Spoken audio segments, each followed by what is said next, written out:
Tepat pada tanggal 25 Maret 1911, dunia industri mencatat salah satu tragedi paling mengerikan di New York.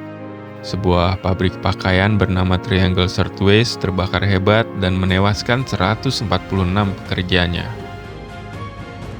Tapi tahukah saudara apa yang paling membuat marah dari kejadian ini? Ratusan orang itu tewas bukan semata-mata karena besarnya api, tetapi karena keegoisan dua bos pria pemilik pabrik tersebut. Mereka dengan sengaja mengunci semua pintu darurat dari luar. Dan alasannya sangat sepele. Mereka takut para pekerjanya mencuri sepotong baju atau mengambil waktu istirahat tanpa izin.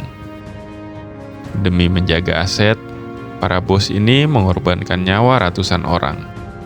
Dan fakta yang paling menyebalkan, saat api membesar, kedua bos pria ini justru lari menyelamatkan diri sendiri ke atap gedung, membiarkan pekerjanya terbakar hidup-hidup di dalam.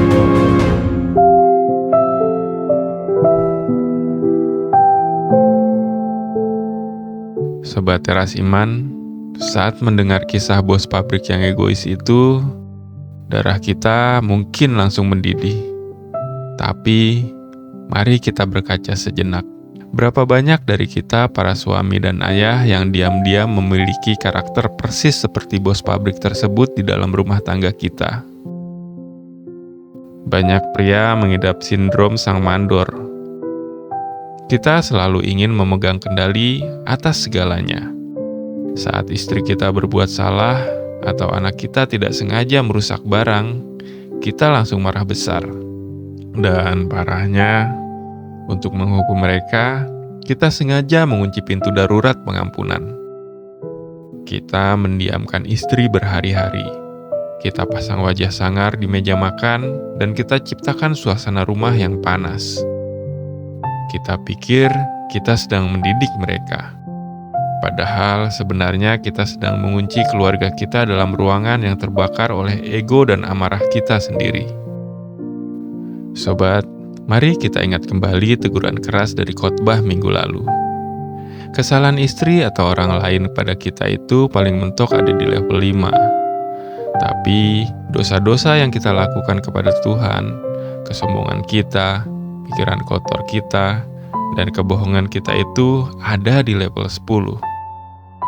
Jika Tuhan Yesus sudah membuka pintu darurat keselamatan yang sangat lebar melalui darahnya di kayu salib supaya kita lolos dari api neraka, berani-beraninya kita mengunci pintu maaf untuk kesalahan level 5 di dalam rumah tangga kita. Coba kita dengar baik-baik peringatan Tuhan Yesus dalam Injil Matius pasal 6 ayat 14 dan 15. Karena jikalau kamu mengampuni kesalahan orang, Bapamu yang di surga akan mengampuni kamu juga. Tetapi jikalau kamu tidak mengampuni orang, Bapamu juga tidak akan mengampuni kesalahanmu. Saat kita menolak untuk memaafkan, kita tidak hanya sedang membakar keluarga kita, tetapi kita sedang mengunci pintu darurat pengampunan bagi kita sendiri di hadapan Allah. Sobat, mari kita menjadi pria yang lebih bijaksana, bukan mandor yang egois dan pengecut. Jangan biarkan kemarahan kita membakar habis kedamaian rumah tangga yang sudah susah payah dibangun. Bukalah pintu pengampunan itu hari ini juga. Minta maaf jika kita sudah terlalu keras. Dan berikanlah maaf sebelum keluarga kita tercekik oleh hawa panas kemarahan. Mari kita berdoa.